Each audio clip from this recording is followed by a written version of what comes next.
কলকাতা টিভিতে আপনাদের সকলকে স্বাগত। আপনাদের সঙ্গে রয়েছে আমি অঙ্কুর। শুরু করছি বাংলা বলছে। একদিকে আমরা দেখতে পাচ্ছি যে ভারতীয় জনতা পার্টি এই বিধানসভা নির্বাচনে বাংলা জয়ের লক্ষ্যে তারা মরিয়া হয়ে রয়েছে। বিহার জয়ের পরেই প্রধানমন্ত্রী নরেন্দ্র মোদী বলেছিলেন যে গঙ্গা এদিকে বয়ে যাচ্ছে, সেই দিকে বাংলা রয়েছে এবং সেই বাংলা জয়ের লক্ষ্যে এবার ঝাঁপাবে ভারতীয় জনতা পার্টি। কিন্তু আমরা যখন দেখতে পাচ্ছি এ রাজ্যের রাজ্য নেতৃত্বের পরিস্থিতি, তখন দেখতে পাচ্ছি রাজ্য নেতৃত্বে কিন্তু একটা সমস্যা রয়েছে। এখনো রাজ্য কমিটি যেমন গঠন করা হয়নি, তার পাশাপাশি বুথ স্তরে বিজেপির সাংগঠনিক পরিস্থিতি নিয়ে উদ্বেগ প্রকাশ করেছেন এ রাজ্যে বিজেপির কেন্দ্রীয় পর্যবেক্ষকরাই। অন্যদিকে এই রাজ্যে জয়ের জন্য বিজেপির পক্ষ থেকে যাবতীয় প্রস্তুতির কিন্তু কমতি নেই। বড় বাড়ি টাড়ি নেওয়া হচ্ছে এবং তার পাশাপাশি ঠিক একই রকমভাবে তারা অপ্রস্তুত হয়ে যাচ্ছে নিচুতলার কর্মীদের কাছে। এবং এই জায়গায় দাঁড়িয়ে গোটা বিষয়টা কি ওয়াকওভার পাবে তৃণমূল কংগ্রেস, নাকি তাদের দুর্নীতির জন্য তাদেরকেই প্রশ্নের মুখে পড়তে হবে, যে প্রশ্নে বিরোধী ভোটটা বাম কংগ্রেসকে ছাপিয়ে সেই বাইনারি রঙকে বিজেপির দিকে যাবে? এই সমস্ত নিয়ে আলোচনা করব বাংলা বলছেন মঞ্চে। আমাদের সঙ্গে স্টুডিওতে রয়েছেন বিশিষ্ট অতিথিরা, দর্শকদের সঙ্গে পরিচয় করিয়ে দেব। আমাদের সঙ্গে রয়েছেন তৃণমূল কংগ্রেসের মুখপাত্র সম্রাট চক্রবর্তী, আমাদের সঙ্গে রয়েছেন প্রদেশ কংগ্রেসের মুখপাত্র পার্থ মুখোপাধ্যায়, রয়েছেন রাজ্য বিজেপির মুখপাত্র দেবাশিস ধর এবং রয়েছেন সিপিএম নেতা চয়ন ভট্টাচার্য। আপনাদের সকলকেই কলকাতা টিভির পক্ষ থেকে স্বাগত জানাই। ভারতীয় জনতা পার্টির পক্ষ থেকে যে প্রস্তুতির কথা বলছি, সেই প্রস্তুতির জায়গায় যে তথ্য আমাদের কাছে আসছে, যে গত রাতেই বিজেপি সভাপতি জেপি নাড্ডার বাড়িতে নৈশ ভোজে দলীয় নেতাদের স্পষ্ট বার্তা দিয়েছেন অমিত শাহ।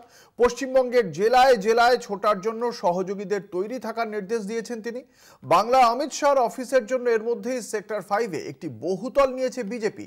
সাউন্ড প্রুফ দেওয়াল সহ সেটিকে প্রায় দুর্ভেদ্য দুর্গে পরিণত করা হচ্ছে। বিজেপি লম্ফঝম্প কাজে আসবে না বলে কটাক্ষ করতে ছাড়েনি তৃণমূল কংগ্রেস। 26-এ বাংলাকে পাখির চোখ বিজেপির। অমিত শাহের জন্য সল্টলেকে দুর্ভেদ্য দুর্গ, সেক্টর 5-এ শাহী দুর্গ বানাচ্ছে বিজেপি। তৈরি হচ্ছে সাউন্ড প্রুফ দেওয়াল। এই সেই বহুদল, এখানেই তৈরি হচ্ছে দুর্ভেদ্য দুর্গ। অমিত শাহ থেকে জেপি নাড্ডারা রাজ্যে এলে এখানেই বৈঠক করবেন। সেই রুদ্ধদ্বার বৈঠকের কথা বাইরে যাতে না বেরোয়, তার জন্য বানানো হচ্ছে সাউন্ড প্রুফ দেওয়াল। বহুতলের সর্বোচ্চ তলায় 3টে গেস্ট রুম হচ্ছে, বাকি তলায় তৈরি হচ্ছে কল সেন্টার, সোশ্যাল মিডিয়ার অফিস, 2টি বেসরকারি সার্ভে সংস্থার ঘর। বহুতল দেখভালের দায়িত্বে আছেন সুনীল বানসাল। সেক্টর 5-এ এই বহুতলের পাশেই রয়েছে বিজেপির রাজ্য দপ্তর। পাশাপাশি 2টি বহুতল থেকেই 2026-এর স্ট্র্যাটেজি ঠিক করবে গেরুয়া বাহিনী। রণকৌশল তৈরি করার আগে বুধবার দিল্লিতে নাড্ডার বাড়িতে নৈশভোজে হাজির ছিলেন কেন্দ্রীয় স্বরাষ্ট্রমন্ত্রী অমিত শাহ। তিনি বলেন, বিহার জিতেছি, এবার লক্ষ্য বাংলা ও তামিলনাড়ু। এই 2 রাজ্যেই আগামী বছরে ভোট। 2টি রাজ্যই এখনো কবজা করতে পারেনি বিজেপি। তাই অমিত শাহ বলেন, যেখানে আমরা কম সেখানে ঝাঁপিয়ে পড়তে হবে, বেশি করে কাজ করতে হবে বিজেপি কর্মকর্তাদের। বাংলা দখলে বিজেপির এই উদ্যোগকে কটাক্ষ করতে ছাড়েনি তৃণমূল। শিক্ষামন্ত্রী ব্রাত্য বসুর মতে, আগে বাংলার আত্মাকে চিনতে শিখুক বিজেপি নেতারা, বাংলার মনীষীদের সম্মান করুক, তারপর বাংলা দখলে কথা ভাববে। বাংলা বা বাঙালিকে ওরা টার্গেট করে আছেন, অপমান করছেন। রবীন্দ্রনাথ থেকে বঙ্কিম, বিবেকানন্দ থেকে নজরুল, কেউই বাদ যাচ্ছেন না। এটা মুখ্যমন্ত্রী মমতা বন্দ্যোপাধ্যায় যেমনটা বলেছেন যে আমাদের বাংলার গৌরব আমাদেরই তুলে রাখতে হবে, আমাদেরই তুলে ধরতে হবে। এবং আমাদের নেতা অভিষেক বন্দ্যোপাধ্যায় যেমনটা বলেছেন যে এই এই এই আমাদের যে পলিটিক্যাল লড়াই, পলিটিক্যাল ন্যারেটিভের লড়াই, সেটা পলিটিক্যালি কাউন্টার করতে হবে। নাড্ডা সাহেব হোক, অমিত শাহজি হোক, মোদিজি হোক, বাংলার মানুষ বাইরের মানুষকে বিশ্বাস করেন। বাংলার মানুষ মমতা বন্দ্যোপাধ্যায়কে হৃদয়ে রাখে। মমতা ব্যানার্জির নেতৃত্বে বাংলা যে এগিয়ে যাচ্ছে সেটার উপরে বিশ্বাস রাখে এবং সেটাই চায়। তৃণমূলের অভিযোগ, ছলে বলে কৌশলে বাংলা জয়ের টার্গেট নিচ্ছে পদ্ম বাহিনী। এর জন্যই নিয়ে আসা হয়েছে এসআইআর। কমিশনকে সঙ্গে নিয়ে বাংলা দখলে ছক কষছে বিজেপি, কিন্তু তাদের সেই প্রচেষ্টা ব্যর্থ হবে। মুখ্যমন্ত্রী মমতা বন্দ্যোপাধ্যায়ের দাবি, 2029-এর আগেই কেন্দ্রে ক্ষমতা হারা হবে বিজেপি। বাংলাতে কোনো দাঁতই ফোটাতে পারবে না তারা, যদিও থেমে থাকতে রাজি নয় গেরুয়া ব্রিগেড। 2021 সালে ব্যর্থ হওয়ার পর নতুন উদ্যমে 2026-এর লক্ষ্যে এগোতে চাইছে বিজেপির কেন্দ্রীয় নেতারা। তবে কোন পথে সাফল্য আসবে সেটাই এখনো গোলক ধাঁধা হয়ে রয়েছে তাদের কাছে। কলকাতা টিভি। আসবো রাজ্য বিজেপির মুখপাত্র দেবাশিস ধরের কাছে। কি মনে হয় এই সাউন্ড প্রুফ দেওয়াল বা এই বারংবার কেন্দ্রীয় নেতৃত্ব তাদেরকে দিয়ে কি বিজেপি বাংলা দখল করতে পারবে? কারণ এই আমরা তো আগেও দেখেছি, 2021-এও দেখেছি, 2024-এও দেখেছি। 24-এ তো রেজাল্ট আরো খারাপ হয়ে গেল এবং সেই জায়গা থেকে বিষয়টা হচ্ছে নামগুলো বদলে যাচ্ছে। কৈলাস বিজয়বর্গী ছিলেন, না এবার হয়তো সুনীল বনসাল বা অন্য কেউ আপনাদের এই নেতৃত্বটা দেবেন। আমার জানার দরকার নেই, এটা সময় নিশ্চয়ই আপনারা ঘোষণা করবেন। রাজ্য কমিটি যেমনভাবে এখনো পর্যন্ত ঘোষণা হয়নি। আমার বক্তব্য হচ্ছে গিয়ে নামগুলো হয়তো বদলাচ্ছে। তৃণমূল কংগ্রেস সুযোগ পেয়ে যাবে। বহিরাগত তত্ত্ব আপনারা এখনো পর্যন্ত রাজ্য কমিটি গঠন করতে পারেননি। রাজ্য চালানোর বিষয়ে সেই সাংগঠনিক দক্ষতাটা হবে এই সমস্ত নিয়ে? দেখুন, দেশের প্রত্যেকটি নাগরিকই মানে ভারতীয় নাগরিক হিসাবে আমরা পরিগণিত করি। এখানে ভারতবর্ষের মধ্যে যদি বসবাস করেন কেউ বহিরাগত নয়। মানে প্রত্যেকেই এই মানে রাজ্য বা দেশে যে কোনো জায়গায় থাকার তার অধিকার রয়েছে, ফলে বা যে কোনো ব্যাপারে তার সমান অধিকার রয়েছে। সেক্ষেত্রে আইন তাকে কোনো প্রভেদ করে দেয়নি। আর যেহেতু বিজেপি একটা সর্বভারতীয় দল এবং তার মানে বিস্তৃতি ব্যাপক, এটা মানে এর সদস্য সংখ্যা ওয়ার্ল্ডের লার্জেস্ট, তো সেক্ষেত্রে যেটা কেন্দ্রীয় নেতৃত্ব যেটা পুরো এই ব্যাপারটা পরিচালনা করেন, সেক্ষেত্রে পুরো এই পরিচালনার একটা বিভিন্ন স্তর আছে। তো সেক্ষেত্রে দাঁড়িয়ে যে স্ট্র্যাটেজিটা তৈরি হয় সেটা সেন্ট্রাল পার্টি ডিসাইড করে in accordance with the necessities of the state. প্রত্যেকটা স্টেটে আলাদা আলাদা করে রণকৌশল তৈরি হয়। তো বাংলার ক্ষেত্রে অবশ্যই হ্যাঁ, এটা ঘটনা যে 2021 বা 2024-এ যে খামতি রয়েছে সেটাকে তার পর্যালোচনা বা পুঙ্খানুপুঙ্খ বিচার করে অবশ্যই যে কি করে রাজ্য নেতৃত্ব যে মজবুত নয় অস্বীকার করেন। দেখুন, রাজ্য নেতৃত্বের যে যতটুকু মানে আমাদের পরিচালনা বা অন্যান্য জিনিসের মধ্যে যতটুকু আরো ব্যাকআপ রাখা দরকার বা এটাকে আরো বেশি মজবুত করার দরকার, সেই জন্য কেন্দ্রীয় নেতৃত্ব যেটা আপনি দেখলেন যে আমরা যেটা আপনারা দেখাচ্ছেন টিভিতে যে একটা সাউন্ড প্রুফ ঘর, এটা কোনো নতুন ব্যাপার নয়, এটা অনেকদিন আগে থেকেই তৈরি হচ্ছে। আগে যে স্ট্র্যাটেজিতে সেখানে খামতি থেকে গেছে, সেক্ষেত্রে সেই ব্যাকআপগুলোকে দেখুন, আজকের দিনে ডেটা হচ্ছে সব থেকে বড় জিনিস। ডেটার উপরে ভিত্তি করে পুরো ওয়ার্ল্ড চলছে। তো সেক্ষেত্রে ডেটা ব্যাকআপ যার যত বেশি থাকে সেখান থেকেই কিন্তু সমস্ত স্ট্র্যাটেজি তৈরি হয়। ফলে এটা নিয়ে কোনো মানে বলবেন এটার মধ্যে কোনো বিশেষত্ব আছে বলে সেটা নয়। আর যেহেতু আমাদের মাননীয় গৃহমন্ত্রী পুরো ইলেকশনের ব্যাপারটা বিভিন্ন রাজ্যে উনি মানে পুরো ব্যাপারটা আলটিমেটলি পরিচালনা করেন, তো সেক্ষেত্রে তার একটা বিশেষ ভূমিকা আছে এবং তিনি যে টিম তৈরি করেন এবং তার আন্ডারে যেমন তৃণমূলের আইপ্যাক রয়েছে, সেরকম আমাদেরও তো এই ধরনের যারা আইটি সেলের জন্য কাজ করেন তারাও তাদের মতো করে পুরো ব্যাপারটাকে দেখেন। তো এটার মধ্যে নতুনত্ব কিছু নেই, তবে এটা বলতে পারি যে পুরো জিনিসটাকে যে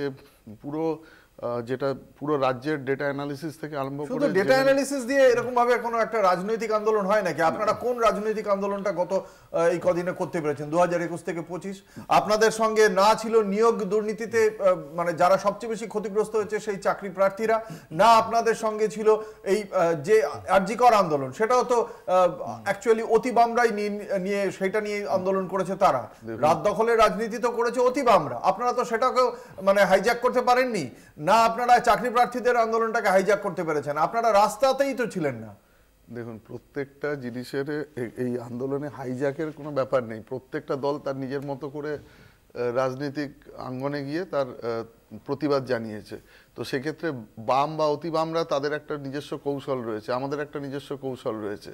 আর এখনো ইলেকশন হতে বেশ কিছুটা সময় দেরি রয়েছে। তো আমার মনে হয় যে এই সময়ের দাঁড়িয়ে যে শেষ 3-4 মাসের যে সময়টা রয়েছে, এই সময়টাতে আমাদের আন্দোলনের একটা রূপরেখা তৈরি হয়েছে, অবশ্যই সেটা সময়ের সাথে দেখতে পাবেন। ভারতীয় জনতা পার্টি এ রাজ্যে প্রধান বিরোধী দল, বাকি যে বিরোধী দল তারা বিজেপির এই তৎপরতা বা প্রস্তুতি নিয়ে তাদের কি মূল্যায়ন জানবো একে একে। আমি আসবো সিপিএম নেতা চয়ন ভট্টাচার্যের কাছে। আপনারা সাম্প্রতিক অতীতে সামান্য ভোট বেড়েছিল লাস্ট যে নির্বাচন হয়েছে, সেখানে আমি বলবো যে তারপরেও এখনো পর্যন্ত প্রধান বিরোধী দলের যে জায়গাটা সেটা তো আপনারা দীর্ঘদিনই হারিয়েছেন। চয়নদা, এই মুহূর্তে দাঁড়িয়ে মনে হচ্ছে যে আপনারা এই বিধানসভা নির্বাচনে অ্যাটলিস্ট একটু বেটার পার্সেন্টেজ পাবেন? যদি পাবেন মনে করেন, তাহলে কিসের ভিত্তিতে পাবেন? দেখুন, 2021-এ আমরা প্রধান বিরোধী দলের আসন হারিয়েছি। কারণটা হচ্ছে 2016 অবধি কংগ্রেস এবং আমরা জয়েন্টলি আমরা মুভ করে আমরা বিধানসভায় লড়ে আসন সমঝোতায় এসেছিলাম। বিষয়টা হচ্ছে যে অন্য কিছু নয়, শেষ 5 বছর কে কী করেছে মানুষ দেখেছেন। আমি খুব স্পষ্টভাবে বলছি যে ওই বড় বাড়ি তৈরি করেছে বিজেপি, সেটা নিয়ে আমাদের খুব বেশি মাথা ঘামাবার নেই। আমরা এই প্রশ্নটা এখানে রাখতে চাইছি না যে ওই টাকা এলো থেকে কে দিলেন ইত্যাদি প্রভৃতি, এসব ছেড়ে দিন। কিন্তু আমাদের একটা যে বিষয়টা দেখেছি, স্ট্র্যাটেজিটা আপনারা এই বাড়ি তৈরির মধ্যে দেখছেন, কর্মসূচির মধ্যে দেখছেন, স্ট্র্যাটেজিটা অন্যরকম স্ট্র্যাটেজি ছিল। স্ট্র্যাটেজি হচ্ছে বাংলা ভাষীদের মধ্যে বিভাজন তৈরি করা। সেটা হচ্ছে অন্য কিছু নয়। এই এসআইআর যে আন্দোলনটা শুরু করেছে, এসআইআর যে মুভমেন্টটা ওরা করছেন ইলেকশন কমিশনের মাধ্যমে, সেখানে প্রথমে মনে পড়ছে আপনাদের যখন সিএ চালু করেছে তখন বলছে 2 কোটি বাঙালিকে আমরা ফেরত পাঠিয়ে দেবো, 5000 ক্যাম্প করবো এই এসআইআরের পরে বলেছিলেন। সেগুলো কোথায়? সেগুলো তো হচ্ছে না। এবং সবচেয়ে বড় কথা কি বলুন তো, এই 2 কোটি বাঙালিকে ঘর ছাড়া বা ফেরত পাঠিয়ে দেবো, বাঙালির নাম বাদ যাবে। তো 1 কোটি বাঙালির নাম বাদ গেলে কি কার কি হচ্ছে না হচ্ছে সেগুলো আমরা মোটামুটি দেখতে পাচ্ছি। কিন্তু যে সংকট, বিজেপি ভুল করছে। আমি বলছি আপনারা কোনটা করেছেন যে আপনাদের আমাদের রাজনৈতিক কর্মসূচি আমরা অলরেডি অ্যানাউন্স করে দিয়েছি।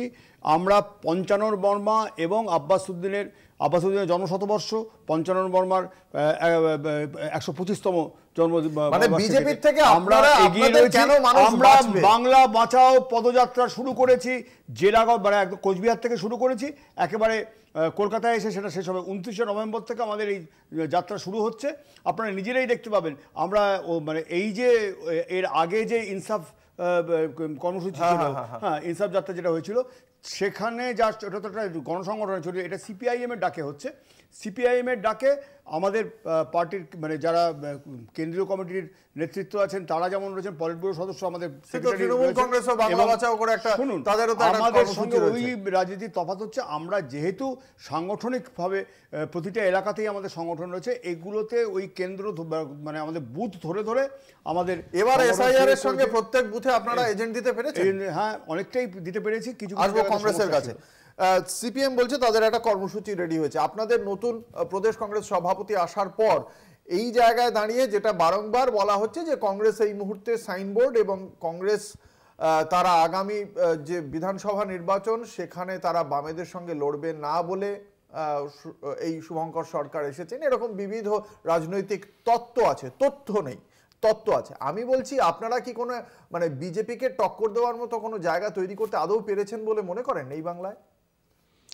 দেখুন, বিরোধী রাজনীতি মানে একটা বিরোধী রাজনীতি হয় সরকার পক্ষকে টক্কর দেওয়ার জন্য। এখন বিরোধী দল যদি নিজেদের মধ্যেই টক্কর দেওয়ার রাজনীতি করে, এর থেকে শাসক দলের জন্য সুখকর পরিস্থিতি তো আর কিছু হতে পারে না। ফলে বিজেপিকে টক্কর দিতে হবে এমন একখানা পরিস্থিতি জন্য জাতীয় কংগ্রেস ঝাঁপিয়ে পড়বে, সেটা কখনোই জাতীয় কংগ্রেস আমার মনে হয় কোনো বিরোধী দলেরই সেই পন্থা হওয়া উচিত নয়। কেন, তাহলে তো মূল উদ্দেশ্যটাই আমাদের হয়ে যাবে যে আমাদের এখানে লড়াইটা স্পষ্ট, সেটা হচ্ছে যে পশ্চিমবাংলায় যারা ক্ষমতায় আছে তাদের বিরুদ্ধে লড়াই, এবং যারা প্রধান বিরোধী দল হয়ে আসছে তাদের বিরুদ্ধে রাজনৈতিক লড়াই। যেমন এই লড়াই কোনটা করেছেন আপনারা সাম্প্রতিক অতীতে?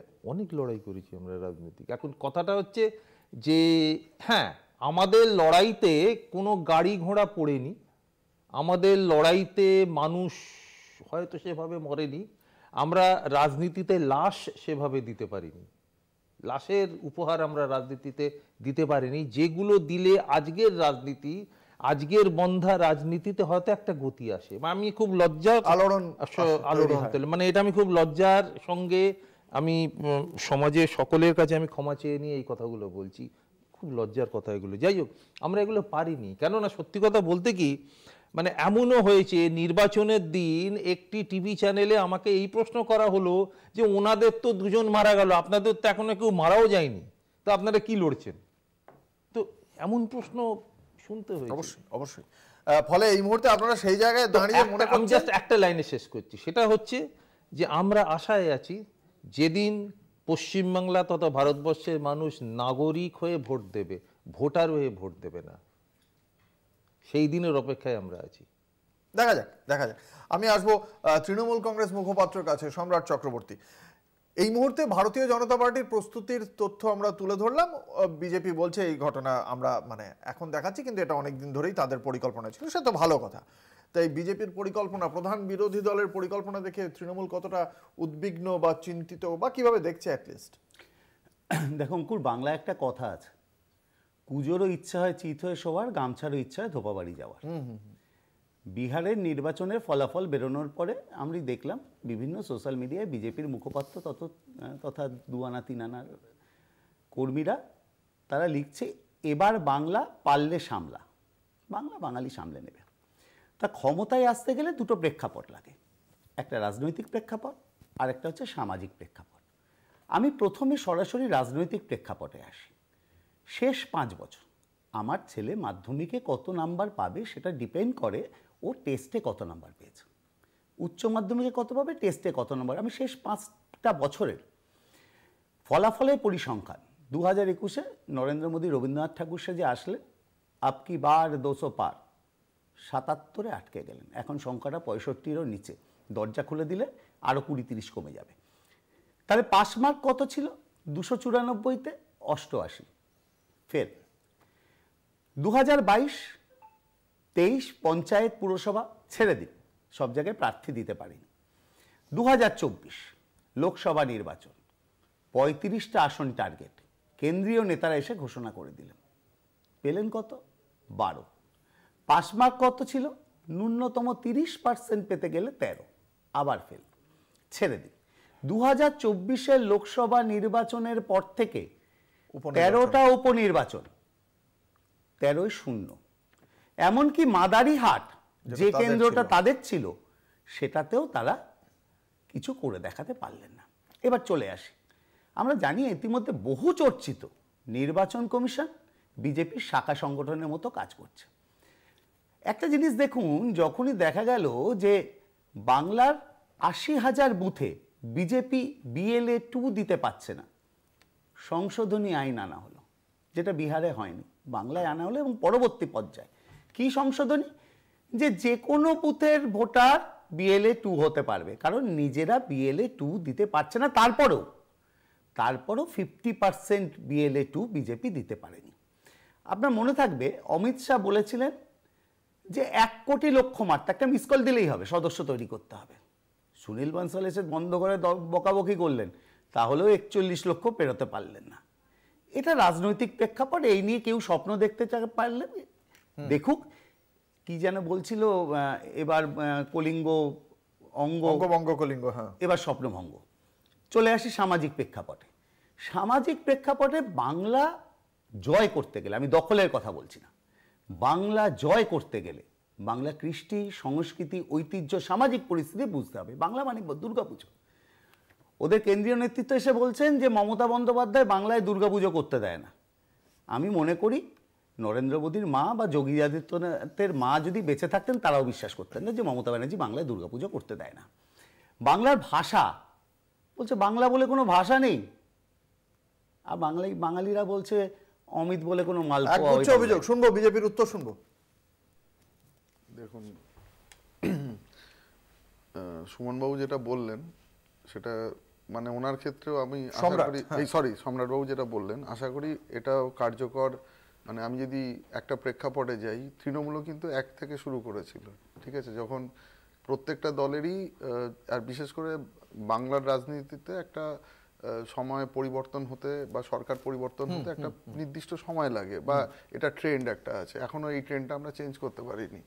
তো এখানে দাঁড়িয়ে যেহেতু তৃণমূলকেও প্রধান বিরোধী দল বা তারপরে আস্তে আস্তে একটা পুরো প্রক্রিয়া সেখান থেকে পাস করতে বিজেপি এগোচ্ছে ধীরে। অবশ্যই না, এবারে রাজনীতিতে যদি আজকে যে ইলেকশনটা আপনি জিতছেন, পরের ইলেকশনটাতে আপনি হারবেন কি না তার কোনো সিওরিটি নেই, ঠিক আছে? এরকম মানে পার্মানেন্সি বলে কিছু হয় না।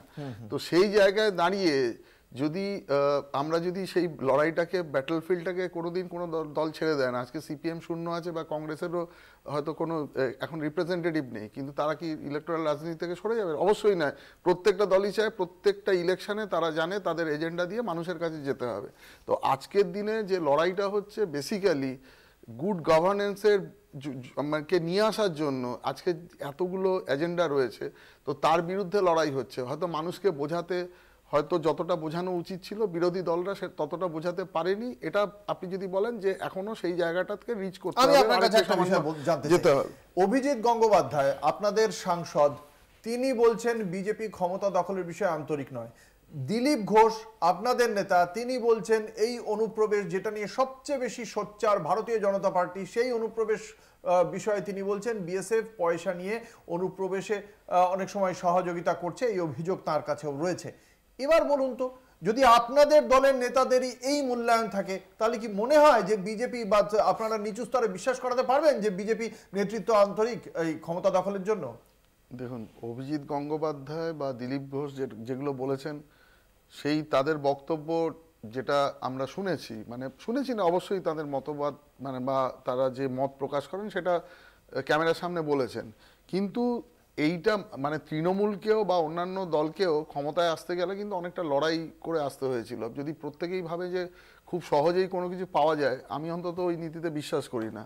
তো সেই জায়গায় দাঁড়িয়ে মানুষকে যে জায়গায় বোঝানো, মানে এখন কি সেই জায়গাটা আদৌ তৈরি হয়েছে বলে মনে করেন? অবশ্যই সেই জায়গা আমরা তৈরি করছি। আমাদের এখনো, আপনি যখন বলছেন যেটা বলছেন তার কয়েকদিন আগেই কিন্তু অভিজিৎ গাঙ্গুলি বা আমি ওটারই আপনাকে উত্তর দিচ্ছি। যেহেতু আমি প্রথমে দিলীপ দার বক্তব্যটাকে বলি যে আমি যেহেতু একটা অল ইন্ডিয়া সার্ভিস থেকে এসেছি এবং আমি এই প্যারামিলিটারি ফোর্সেস থেকে আরম্ভ করে সমস্ত এই এদের কার্য যে ব্যাপারটা আমি পুরোটাই জানি। তো একটা জিনিস যদি আপনি বলেন যে অবশ্যই সিস্টেমে সব কিছুতে মানে স্টার্টিং ফ্রম মানে যদি একদম বেস থেকে শুরু করি, সেখান থেকে একদম টার্সিয়ারি লেভেলে যাই, সব জায়গায় মানে এই যে আজকে এত অনুপ্রবেশ ঘটেছে সবারই তার মধ্যে একটা মানে অবশ্যই তাদের দায়িত্বে গাফিলতি আছে, বিভিন্ন রকম কারাপশনের ইস্যু আছে, এবং সঙ্গে যে পুরো অর্গানাইজ যে একটা পুরো সিস্টেম বানিয়ে তাদের কি করে ভোটার করা যায়, কি করে আধার কার্ড, রেশন কার্ড, আর বিজেপি রাজনৈতিক জায়গা থেকে এটা তো আপনি বলছেন যে বিএসএফ একটা দুর্নীতি করেছে, মেনে নিলাম, জান আপনার কথা মেনে নিলাম। এই যে অভিজিৎ গাঙ্গুলি বলছে যে বিজেপি আন্তরিকই নয়, তাহলে তো তারা রাজনীতিটা করবে, তাহলে তারা রাস্তায় নামবে। অভিজিৎ গাঙ্গুলি রাজনীতিতে এসেছেন অবশ্যই মানে তার একটা আবেগ থেকে তিনি এসেছেন, ঠিক আছে, মানে সেক্ষেত্রে যে তার হয়তো আবেগের যে বিস্ফোরণ সেটা আমরা কিছুটা দেখতে পেয়েছি। কিন্তু এটা কিন্তু বিজেপি দলে যারা এতদিন ধরে এই পার্টিটাকে বিশেষ করে 2000 অনেক আগে থেকেই চলছে, বা আমরা বিজেপির যে উত্থান 2014 থেকে যেটা দেখেছি, তার আগে আমরা একটা সময় 2টো সিট আমরা যখন জিতেছিলাম, এই পুরো সিস্টেমে কিন্তু যারা কর্মী বা যারা নেতৃত্ব ছিলেন তাদের অনেক অনেক কিছু মানে স্যাক্রিফাইস তার জন্য রয়েছে। তো স্যাক্রিফাইস থাকতেই পারে, কিন্তু এই জায়গাটা এখনো পর্যন্ত ভারতীয় জনতা পার্টি তৈরি করতে পেরেছে কিনা অবশ্যই ছাড়া রইল দর্শকদের জন্য। আমরা সেই আলোচনাতে আমরা 39% দেবাশিস ধর সেটা নিয়ে আলোচনা হবে। আমি আরো প্রশ্ন সামনে আনবো রাজ্য বিজেপি, তৃণমূল, বাকি দুই বিরোধীর দিকেও। একটা ছোট্ট বিজ্ঞাপনী বিরতির সময় হয়েছে, বিরতির পর ফিরে আসছি, সঙ্গে থাকুন। ফিরে এলাম বিরতির পর, আপনারা দেখছেন বাংলা বলছে, আপনাদের সঙ্গে রয়েছে আমি অঙ্কুর।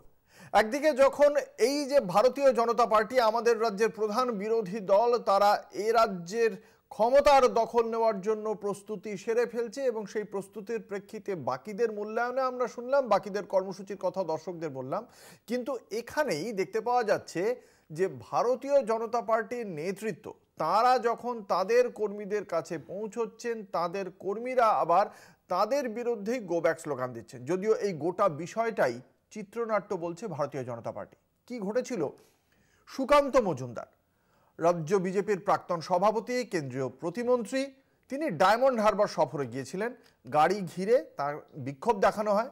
ডায়মন্ড হারবার সফরে তিনি গিয়েছিলেন, নিজেরই অর্থাৎ ভারতীয় জনতা পার্টির বেশ কিছু কর্মী আহত হয়েছিলেন সাম্প্রতিক অতীতে, তাদের কাছেই যাওয়ার চেষ্টা করেছিলেন সুকান্ত মজুমদার, কিন্তু গেরুয়া উত্তরীয় পরে তার গাড়িকে কেন্দ্র করে বিক্ষোভ দেখানো হয় এবং সেই বিক্ষোভকে কেন্দ্র করেই জমজমাট বিজেপি তৃণমূল টুইট যুদ্ধ। বিক্ষোভকারীদের দাবি তারা বিজেপির, কিন্তু সুকান্ত মজুমদার বলছেন এটা তৃণমূল কংগ্রেসের কাঁচা নাটক, যারা বিক্ষোভ দেখিয়েছে তারা তৃণমূল কর্মী। অন্যদিকে তৃণমূল কংগ্রেসের দাবি এরা বিজেপিরই লোক। এ নিয়ে সমাজ মাধ্যমে তারা একটা ভিডিও ছেড়েছে যেখানে সুকান্ত মজুমদারের গলায় বলতে শোনা যাচ্ছে যে বিক্ষোভকারীরা স্থানীয় বিজেপি নেতা ববির লোক। অভিজিৎ দাস। ডায়মন্ড হারবারের সরিষায় সুকান্তর গাড়ি ঘিরে বিক্ষোভ। যারা বিক্ষোভ দেখাচ্ছেন তাদের মাথায় তিলক কাটা, গলায় ঝুলছে গেরুয়া উত্তরীয়। স্লোগান উঠছে সুকান্ত মজুমদার গো ব্যাক, দিলীপ ঘোষ জিন্দাবাদ।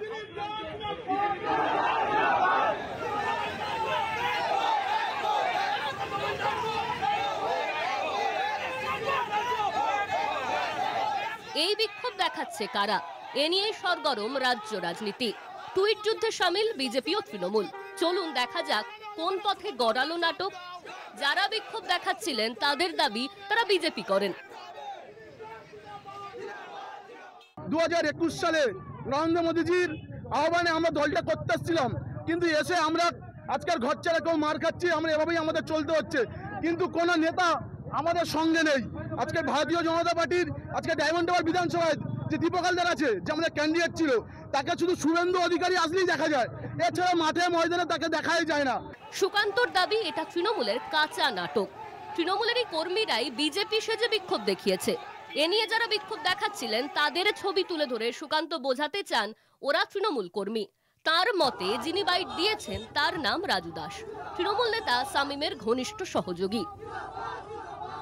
গেরুয়া পড়লেই যে কেউ বিজেপি হয়ে যায় না, সেটা আমি বহুবার আমার ভাষণে বলেছি যে রাবণও মা সীতাকে হরণ করার জন্য গেরুয়াই পড়েছিল। মা সীতা ভুল করেছিল তাকে সাধু সন্ন্যাসী ভেবে, সেরকম গেরুয়া পড়লেও কেউ বিজেপি হয় না। এবং আমি অবাক হয়ে গেলাম অভিষেক বন্দ্যোপাধ্যায়ের নির্দেশে এত দুর্বল চিত্রনাট্য, যে নাটক সংগঠিত হওয়ার কিছুক্ষণের মধ্যেই তার পর্দাফাশ হয়ে গেল। কারণ যে ছেলেটি এসে সব মিডিয়ার সামনে বাইট দিয়েছে সে নাকি বিজেপি করে, সে তৃণমূল অফিসে তার ছবি জলজল করছে। এ দ্বারাই স্পষ্ট হয়ে গেল যে পুরোটাই হচ্ছে তৃণমূল কংগ্রেসের সাজানো। তৃণমূল কংগ্রেসের তরফ থেকে সাজিয়ে এটা তৈরি করার চেষ্টা হয়েছে। কমসে কম আমাদের দৌলতে এসে গেরুয়া তো পড়লো, জয় শ্রীরাম তো বললো, দিলীপ ঘোষ জিন্দাবাদও বললো, কমসে কম বিজেপির একজন নেতা সম্পর্কে জিন্দাবাদ বলেছে। এটাই বিজেপির সাফল্য। জয় শ্রীরাম স্লোগান দেখ, ভূতের মুখে আপনার তো শোনা যাচ্ছে না, এদেরকে ববির লোক মনে হচ্ছে সব। হ্যাঁ, খবর রাখো কিছু, সর্বনাশ করেছে। এরপরই আসরে নামে তৃণমূল। তারা একটি সংগৃহীত ভিডিও টুইট করে। সেখানে শোনা যাচ্ছে সুকান্তর মতো গলায় কেউ বলছেন বিক্ষোভকারীরা আসলে স্থানীয় বিজেপি নেতা ববির লোক। এ নিয়ে প্রশ্ন করা হলে বিজেপি নেতা ববি ওরফে অভিজিৎ দাস বলেন এটা এআই দিয়ে বানানো হতে পারে। এ ধরনের কৌশল তৃণমূলই করে। শুনলাম, কিন্তু গলাগুলো তো, গলার যে স্বর, এটা তো এআই দিয়েও করা যেতে পারে। সুকান্ত দা কিনা আমি তো বুঝতে পারছি না। আর এই গেরুয়া তিলক পরে দিলীপ ঘোষ জিন্দাবাদ, এটা তৃণমূলের অনেকদিনেরই। দুতরফের এই চাপানুতরে বিতর্ক মাথাচাড়া দিয়ে ওঠে। সুকান্তকে বিক্ষোভ আসলে দেখালো কারা? তারা বিজেপির না তৃণমূলের? সব মিলিয়ে সুকান্তর সফর ঘিরে তেতে উঠেছে ডায়মন্ড হারবারের রাজনীতি। কলকাতা টিভি। আসবো রাজ্য বিজেপির মুখপাত্র দেবাশিস ধরের কাছে। কি বলবেন বলুন তো? সুকান্ত মজুমদারের গলা আমাদেরও শুনে মনে হচ্ছে, এখন আপনারা বলছেন সুকান্ত বাবু তো রাজ্য সভাপতি ছিলেন, প্রাক্তন রাজ্য সভাপতি, ফলে উনি সংগঠনকে অতি অবশ্যই ভালো করে চেনেন। উনি তার প্রেস বিজ্ঞপ্তিতে যেটা বলেছেন তার বক্তব্য তিনি এসে হাজির করেছেন। কিন্তু যেটা সঙ্গে যেটা আপনারা দেখাচ্ছেন, যেটা এআই বলে অভিজিৎ বাবু বলেছেন, তো সেক্ষেত্রে দাঁড়িয়ে সেই বক্তব্য অভিজিৎ বাবু বলতে পারবেন যে এটা মানে, আর রাজনীতিতে, বিজেপির রাজনীতিতে বিশেষ করে পার্টির সিম্বলেই সব কিছু হয়। কারো অনুগামী বা এরকম আমি জানি না অভিজিৎ দাস বা ববির ওনার কোনো অনুগামী বা ওখানে কে আছে, এটা আমার পক্ষে সত্যিই জানা সম্ভব নয়, বা আমি জানি না, যেটা বলতে পারবো না। তবে সবাই আমরা মানে দলটা করি মাননীয় প্রধানমন্ত্রীকে দেখে, বাকি মানে ওখানে কোনো অনুগামী আছে বলে আমার জানা নেই। আর এই বক্তব্যর যে এআই ইউজ হয়েছে কিনা, এটা টেকনোলজি, পুরোটাই টেকনোলজি ওরিয়েন্টেড। এটা যদি পুঙ্খানুপুঙ্খ বিশ্লেষণ করা যায়, সেই জায়গায় পৌঁছয়, তাহলেই সেটার ব্যাখ্যা দেওয়া যাবে। তবে যেহেতু উনি রাজ্য সভাপতি ছিলেন, আপনারা তো ব্যাখ্যা চান না। এই যে ধরুন আপনি বললেন যে এটা যদি টেকনিক্যাল কোনো একটা পরীক্ষা করা যায় তাহলে ব্যাখ্যা দেওয়া যাবে। আপনাদের মানে ভারতীয় জনতা পার্টি কেন্দ্রীয় সরকারে কেন্দ্রীয় তদন্তকারী সংস্থা ইডি সিবিআই কাকুর ভয়েস স্যাম্পল পেল, দিন রাত্রির আপনারা পিসি ভাইপো করছেন, কিন্তু ভাইপোর ভয়েসের স্যাম্পলের সঙ্গে কাকুর ভয়েসের স্যাম্পল আপনারা ম্যাচ করালেন না কেন? আজ অব্দি হলো এবং হয়নি। আপনারা বলবেন সিবিআই এর ব্যর্থতা বা ইডির ব্যর্থতা। তো ভারতীয় জনতা পার্টি একটা রাজনৈতিক দল হিসেবে সিবিআই ইডির অফিস ঘেরাও করেনি কেন? দেখুন, ভারতীয় কোনো এটা আপনি যেটা বলেছেন, একটা কথাই আমি বলতে পারি যে কোনো যখন সরকারে কোনো দল ক্ষমতায় থাকে, সে কখনোই গিয়ে তার যে পুরো সিস্টেমের এগেনস্টে কখনোই গিয়ে সেটা গিয়ে অবশ্যই সেটা তার মানে এটা কোনোভাবে সংসদীয় রাজনীতিতে হয় না যে সেখানে গিয়ে ঘেরাও করছে বা ইয়ে হচ্ছে। যে ফ্লস গুলো আছে এটা আমরা প্রত্যেক মুহূর্তে তুলে ধরেছি। আমি বলে দিচ্ছি, একটা জিনিসই বলতে পারি যে মানে পিকচার আমি বাকি হ্যাঁ, ঠিক আছে, এখনো কোনো ইনভেস্টিগেশন কিন্তু শেষ হয়নি। এটা অতি 2022-এ পার্থ চট্টোপাধ্যায় ধরা পড়লো, পিকচার বাকি হয় শুনলাম, পিকচার বাকি হওয়ার পরে জ্যোতিপ্রিয় মল্লিক, অনুব্রত মণ্ডল সবাই ধরা পড়লো, সবাই জামিনে ছাড়া পেয়ে গেছে। আর কোন পিকচারটা দেখবো বলুন তো? এই পুরো তদন্তে একটা ইন্টারন্যাশনাল র্যামিফিকেশন রয়েছে, ঠিক আছে। এই তদন্তটা করা, যেহেতু আমিও এই অর্গানাইজেশনে 3 বছর কাজ করেছি, আর এর ব্যাপ্তি এত বড়, নিঃসন্দেহে হয়তো আরো কম সময়ে করে নেওয়া উচিত ছিল, কিন্তু এখনো যদি কেউ ধরে নেন। আপনি সন্তুষ্ট? ইডি সিবিআই যে প্যাটার্নে ইনভেস্টিগেশন করে, সেক্ষেত্রে সর্বোচ্চ জায়গা থেকে তার মনিটরিং থাকে, ঠিক আছে, সেক্ষেত্রে তার লিগ্যাল ব্যাকআপ থাকে। পার্থ চট্টোপাধ্যায় থেকে জ্যোতিপ্রিয় মল্লিক, এমনকি অভিজিৎ মণ্ডল টালা থানার ওসি, সেখান থেকে অনুব্রত মণ্ডল, কোন জায়গায় কাউকে তো জেলের ভেতর রাখতে পারলেন না। একটা কনসেপ্ট আমাদের অত্যন্ত ভুল কনসেপ্ট আছে যে কাউকে ধরলে, কাউকে যদি ইনভেস্টিগেশনের স্বার্থে তাকে যদি মানে গ্রেপ্তার করতে হয় বা তাকে কাস্টডিতে নিতে হয়, এটা মানে ভেবে নেওয়ার কারণেই সেটা ট্রায়ালে চলছে। Trial is a completely different ball game. আর বেল পাওয়াটা মানুষের একটা ইয়ের মধ্যে, রাইটের মধ্যে পড়ে, ঠিক আছে। এরকম নয় যে কেউ চিরকাল গিয়ে তাকে অ্যারেস্ট করা হয়েছে।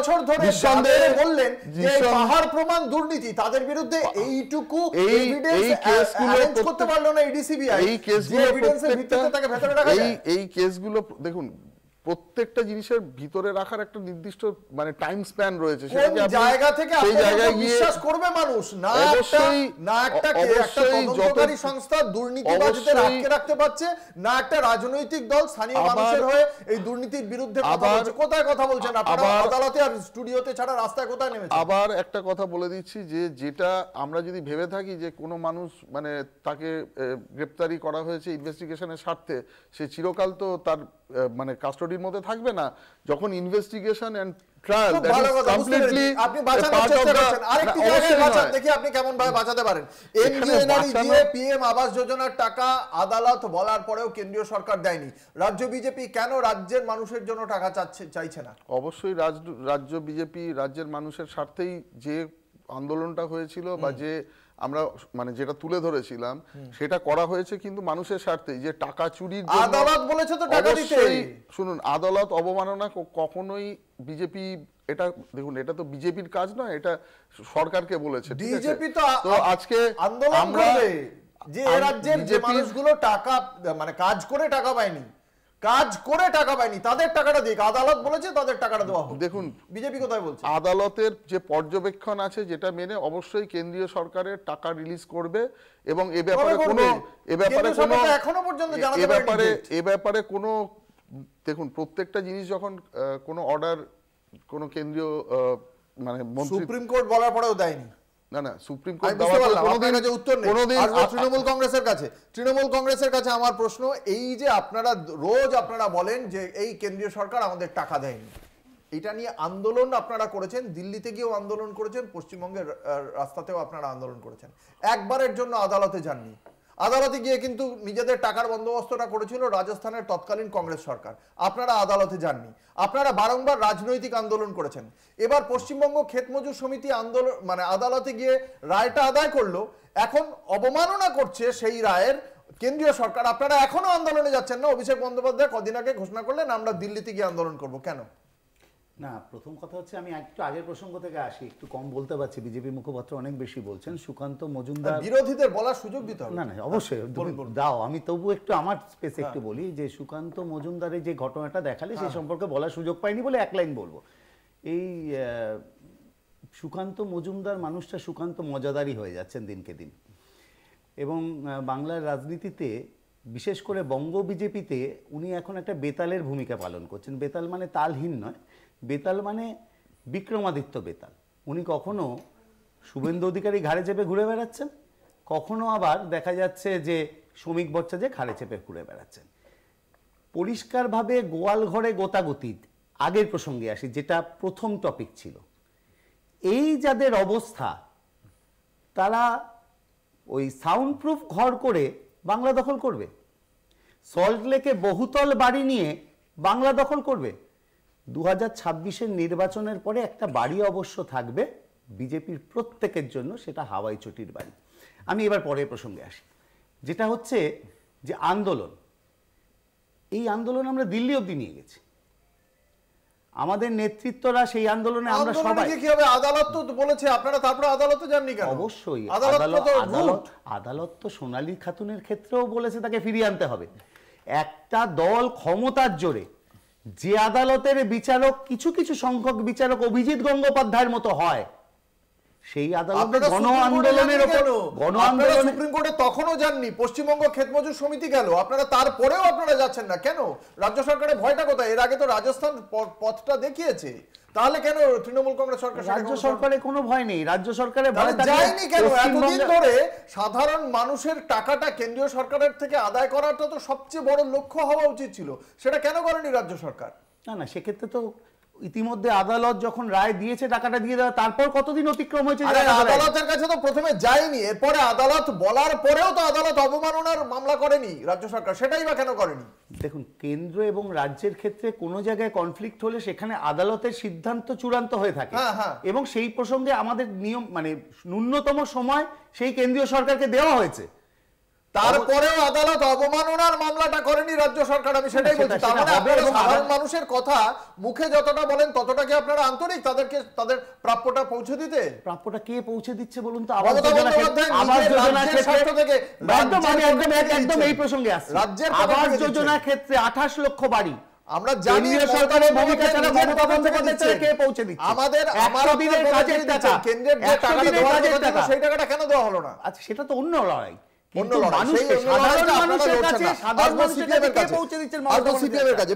একদিকে আমরা দেখতে পাচ্ছি যে এই মানে ভারতীয় জনতা পার্টি যে আন্দোলনের কথা বলছে সেই আন্দোলনে তারা নেই, কেন্দ্রীয় যে সমস্ত তদন্তকারী সংস্থা তারা কাউকে দোষী সাব্যস্ত করতে পারছে না, কেন্দ্রের টাকা সেই টাকা থেকে বঞ্চিত করা হচ্ছে আমাদের বাংলাকে, এখানে এরা আদালতে যাচ্ছেন না কিন্তু এরা টাকাটা রাজ্যের যে ফান্ড আছে সেখান থেকে দিচ্ছেন। কি মনে হয় মানে এই যে বাইনারিটা তারপরেও স্থাপিত হচ্ছে, তারপরেও কিন্তু মানুষ প্রধান বিরোধী দল হিসেবে বিজেপি শাসক দলের উপর তো ভরসা আছে, আপনারা কোথায়? যারা মিডিয়া যেভাবে দেখাচ্ছে সেটা দেখে, মানে আপনি এতক্ষণ ধরে কথাগুলো বললেন, মামলাটা আমরা করেছিলাম পশ্চিমবঙ্গ ক্ষেত মজুর সংস্থা মানে কে? আমার কমরেড নিরাপদ সরকার, আমি সেটা বলছি, আমি সেটাই বলছি। সিপিআইএম সমর্থিত পশ্চিমবঙ্গ ক্ষেত মজুর সংস্থা, তারা মামলা করেছিল। 1 আগস্ট থেকে কাজ শুরু করার রায় এসেছিল, এবং আপনাকে জানিয়ে রাখে তথ্য সংযোজন করা দরকার। পশ্চিমবঙ্গ সরকার 28 আগস্ট সেটা দ্রুত পাওয়ার জন্য মামলা করেছিল, কিন্তু সেই মামলা এখন অবধি নিষ্পত্তি হয়নি। আমরা খুব স্পষ্টভাবে জানতে চাইছি, কদিন আগে কৃষিমন্ত্রী এখানে এসেছিলেন, কেন্দ্রীয় কৃষিমন্ত্রী, তাকে জিজ্ঞেস করেছিল কবে দেবেন, একে যেভাবে হবে, বলছে, হবে। হবে হবে, সে বিখ্যাত কথা, হবে হবে। তাহলে এই হবে হবের পরে আমাদের ইনসাফ যে আমাদের যে বাংলা বাঁচাও যাত্রা, তাতে এই 100 দিনের কাজের টাকা আদায়ের যে দাবি সেটাও রয়েছে। আমরা এই লড়াইটা লড়ছি রাস্তায় নেমে। মুশকিলটা কি জানেন তো, যে এই যে যখন স্বচ্ছ নিয়োগের কথা বলা হয়, স্বচ্ছ নিয়োগের জন্য আমাদের মহিদুল ইসলাম বিদ্যা শহীদ হয়েছিলেন।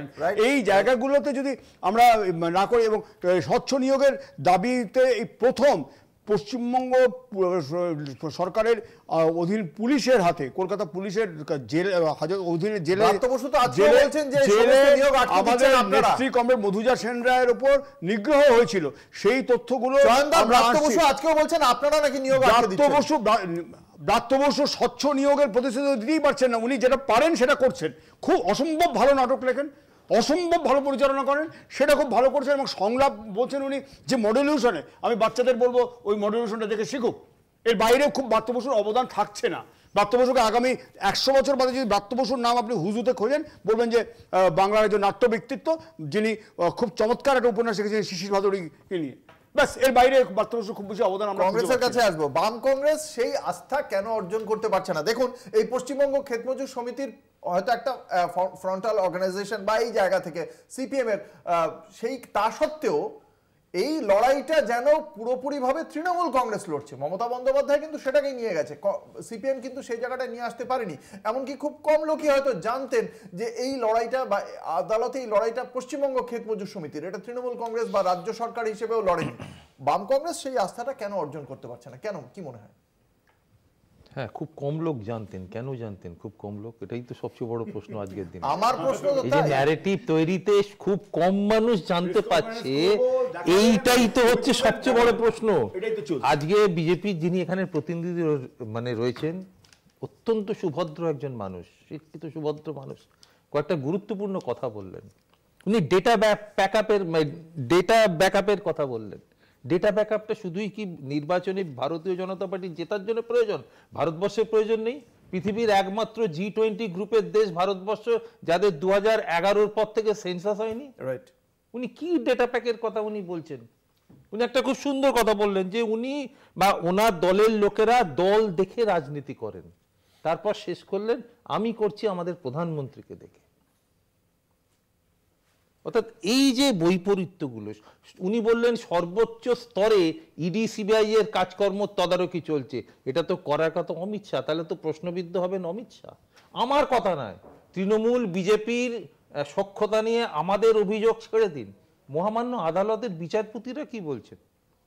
তারা তো ব্যতিব্যস্ত হয়ে যাচ্ছেন। তারা মানে একজন মানুষ, তা মানে অভিষেক বন্দ্যোপাধ্যায় তার যে সমস্ত কি কি সম্পত্তি আছে সেটা যখন কোর্ট জানতে চাইলো, সেখানে তার কোনো ব্যাংক অ্যাকাউন্টের হদিশ নেই। সামান্য প্রশ্ন করেছিলেন মহামান্য বিচারক যে তাহলে তার মাইনেটা কোন অ্যাকাউন্টে যায়, তখন বললে ঠিক আছে, উনি আমাদের তো বলেননি যে ওনার ব্যাংক অ্যাকাউন্ট আছে। That was the answer given by CBI. তো এই সিবিআই কে নিয়ে আমরা কিন্তু ওই সিবিআই চাই করছি। কেন করছি না, পশ্চিমবঙ্গ পুলিশের হাতে গেলে বা কলকাতা পুলিশের হাতে গেলে আমরা দেখতে পাচ্ছি লাল ডায়েরি নীল ডায়েরির গল্প চলে আসে। এখন এই অবস্থার মধ্যে আসলে আজকে দেখুন, আজকে তো আমাদের আলোচনা করা ছিল টাকার দাম 89 টাকা কেন হচ্ছে। কাল থেকে মিড ডে মিলে ডিম পাবে না বলছে বাচ্চাগুলো, আমরা আলোচনা করছি না। আরে যেদিন এইগুলো আলোচনা হবে সেদিন আমরা আশা করব যে মানুষ আমাদের ভোট দেবে। আমি যেটা আগে প্রথমেই বলেছি, যেদিন মানুষ নাগরিক হয়ে ভোট দেবে, ভোটার হয়ে ভোট দেবে না, সেদিন আমরা আশা করছি সুদিন ফিরবে। এই যে একটু আগে বললেন, আমি সম্রাট বাবুর কাছে আসবো, কংগ্রেসের পক্ষ থেকে উঠলো অভিযোগটা, এই যে পুলিশের যে ভূমিকা বা ওদিকে সিবিআই এর ভূমিকার কথাও বলা হচ্ছে। দেখুন, আজকে যেখানে এই সরিষায় গিয়েছিলেন সুকান্ত মজুমদার, ঘটনাটা কি হয়েছিল, বিহারে জিতেছে বলে বিজেপির কিছু কর্মী সমর্থক সেখানে পথ চলতি মানুষজনকে মিষ্টি খাওয়াচ্ছিলেন, তাদেরকে গিয়ে তৃণমূল কংগ্রেসের কর্মী সমর্থকরা মেরেছেন বলে অভিযোগ। কেন বলুন তো? আমাদের রাজ্যে একটা নির্বাচন শান্তিপূর্ণভাবে হয় না, অন্য রাজ্যে জিতেছে বলে কিছু লোক মিষ্টি খাওয়াচ্ছে, তাদেরকে মারধর করা হয়, নির্বাচন পরবর্তী হিংসা হয়। বিহারে এত বড় একটা নির্বাচন হয়ে গেল, সেখানে না দেখলাম মারপিট, একটা প্রথমে হয়েছিল মোকামাতে, তারপরে তো আর কোথাও কোনো গন্ডগোল হয়নি, নির্বাচন পরবর্তী সময়েও কোনো গন্ডগোল আমরা দেখলাম না। আমাদের রাজ্যে এরকম হয়, একটা বুথেও রিপোল হয়নি। হ্যাঁ, না সেটা পার্থদা একটা বুথেও রিপোল চাননি আপনারা, তারপরে আপনাদের ফলাফল তো না না সেটা অন্য ব্যাপার, কিন্তু রিপোলের পরিস্থিতি হয়নি। কিন্তু রিপোল না যে আপনারা যে সন্দেহ প্রকাশ করছেন আপনাদের নেতৃত্ব রাহুল মারপিটের ঘটনাও কিন্তু আমরা দেখতে পাইনি। মানে এমনও বিষয়, বিজেপির একজন নেতা, বিজেপির লখিসারাই থেকে যিনি দাঁড়িয়েছিলেন বিজয় সিনহা, তিনি অভিযোগ করেছিলেন, তিনি উপমুখ্যমন্ত্রী হয়েছেন, তিনি অভিযোগ করেছিলেন যে তার বুথে নাকি সমস্যা হচ্ছে, কিন্তু সেখানেও রিপোল হয়নি। এটাও ঘটনা ঘটেছে যে নির্বাচনের আগে যে একজন কংগ্রেস সমর্থককে খুন করে দেওয়া হয়েছে। হ্যাঁ, সেই প্রার্থী জেলে হয়েছে, সেই প্রার্থী জেলে এবং জেল থেকেই তিনি জয়ী হয়েছেন, এটাও ঘটেছে। বিহারের এত মানে উৎফুল্ল প্রশংসার সঙ্গে সঙ্গে এটাও মানতে হবে পশ্চিমবঙ্গে যে অস্ত্রগুলো আসে সেগুলো মুঙ্গেরেই তৈরি হয়, আজও হয়। হ্যাঁ, আজও হয়তো হয়তো হয় এবং পশ্চিমবঙ্গে আসে, অন্য জায়গাতেও যায়, মুঙ্গেরে অন্যান্য জায়গায় যায়। আমি বলছি সরাসরি হিংসার কথায় আসে, সরাসরি হিংসার কথায় আসে। বিধানসভা এবং লোকসভা নির্বাচন ঘোষণা হওয়ার পর থেকে সিআরপিএফ ঢুকিয়ে দেওয়া হয়। রাজ্য সরকারের হাতে আইন শৃঙ্খলার কোনো দায়িত্ব থাকে না, এবং পরবর্তী ক্ষেত্রে এই বিরোধীরা দাবি করে যে নির্বাচনের পরেও, ফলাফল বেরোনোর পরেও বেশ কিছুদিন কেন্দ্রীয় বাহিনীকে রাখতে হবে। থাকেন তারা। আসলে বিষয়টা যে আমাদের কাছে অনুব্রত মণ্ডলের সাজা হয় না, কিন্তু লিটনের বদলি হয়ে যায়, এটা কি অস্বীকার করেন? না না, এই বদলি রুটিন মাফিক, এটা পুলিশ প্রশাসনের ব্যাপার।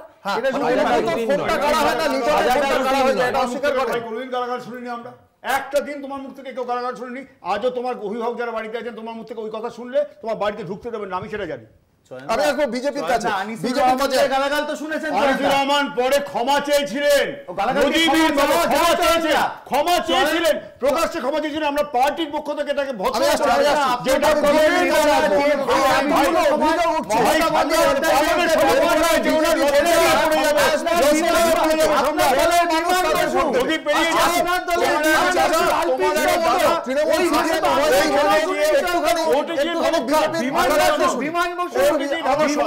আলপিন তত্ত্ব শুনিনি, তড়িৎ তত্ত্বরা যখন হেরে যাওয়ার পরেও প্রকাশ্যে সাংবাদিককে শোরের বাচ্চা বলে, সেই ভাষা তো শুনিনি। এখানে অসাংবিধানিক শব্দ প্রয়োগ না করে প্রত্যাশা করব। আমি আর বিজেপি দেবাশিস ধরের কাছে, দেবাশিস ধরের কাছে আমার প্রশ্ন, যারা রাজনৈতিক ভাবে কোন জায়গা থেকে ভাই যে আপনারা বলছেন, মানে যে মুহূর্তে আপনারা বলবেন যে আপনারা লক্ষ্মীর ভান্ডারের পয়সাটা আরো বাড়াবেন, সেই জায়গা থেকে কিন্তু মমতা বন্দ্যোপাধ্যায় ওই নিলামটা শুরু হয়ে যাবে। কিন্তু বক্তব্য হচ্ছে কি, যেহেতু তিনি ক্ষমতায় আছেন, ভোটের সময় প্রতিশ্রুতিপত্র ঘোষণাতেও কিন্তু তিনি সামান্য হলেও এগিয়ে থাকবেন। মানুষ কেন আস্থা রাখবে আপনাদের কাছে? মানুষ এই কারণেই আস্থা রাখবে, দেখুন বিজেপির গভর্নমেন্ট মোটামুটি আমরা সারা ভারতবর্ষ ব্যাপী জুড়ে যে জায়গায় রাজ্য সরকার এবং কেন্দ্রীয় সরকারের যে তার কার্যকারিতা, এটা মানুষ এখন উপলব্ধি করেছেন। সেক্ষেত্রে দাঁড়িয়ে যে জায়গায় বিশেষ করে রাজ্য সরকার চলছে, সেক্ষেত্রে বা সেন্ট্রালের যে স্কিমগুলো থেকে মানুষ সুবিধা পাচ্ছে, তো সেই জায়গায় দাঁড়িয়ে অতি অবশ্যই সেখানকার যে অর্থনৈতিক আজকে উন্নতি, আর আজকে বাংলায় গোল্ডেন লাভার্থী আছে 62.79 লাখ। কত শতাংশ মানুষ পায়? আয়ুষ্মান ভারতের সুবিধা বাংলায় কত শতাংশ মানুষ পায়? আপনি বলুন। বাংলার আমাদের কটা আমরা এখানে মানে গভর্নমেন্ট অফ ওয়েস্ট বেঙ্গল কটা স্কিমসকে এখানে অ্যালাউ করেছেন, সেটা সেই ডেটাটা মনে হয় আপনার কাছেও আছে। সেটা যদি আজকে করতেন, কারণ সেন্ট্রাল গভর্নমেন্ট আজকে যে কেন্দ্র রাজ্য সম্পর্ক, সেই জায়গায় দাঁড়িয়ে দেখুন রাজনৈতিক বিরোধী তো যাই থাকুক না কেন, তো সেই জায়গায় দাঁড়িয়ে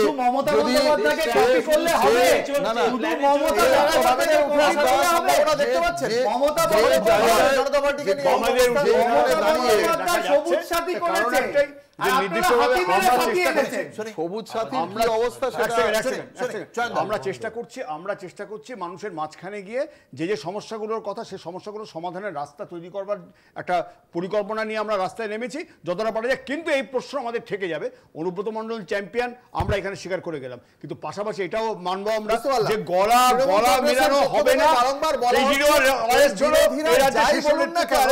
তারা তাদের একেবারেই উদ্বিগ্ন নয়, কারণ মমতা বন্দ্যোপাধ্যায় যায় যে ভালো কথা সমস্ত বলে যাবেন, কোনো লাভ নেই। পদক্ষেপ রেখেছেন বা যে সমস্ত কর্মসূচি রেখেছেন তাতে সাধারণ মানুষ এখনো পর্যন্ত তৃণমূলের প্রতি আস্থা রাখে, সেটা কতদূর সত্য, নাকি দুর্নীতি সহ আইন শৃঙ্খলা ব্যবস্থা নিয়ে ভারতীয় জনতা পার্টি সহ বাকি বিরোধীরা যে সমস্ত অভিযোগ তুলছেন সেগুলোর উপর কি আস্থা রাখবে মানুষ, তার জন্য তো অপেক্ষা আমাদের করতেই হবে।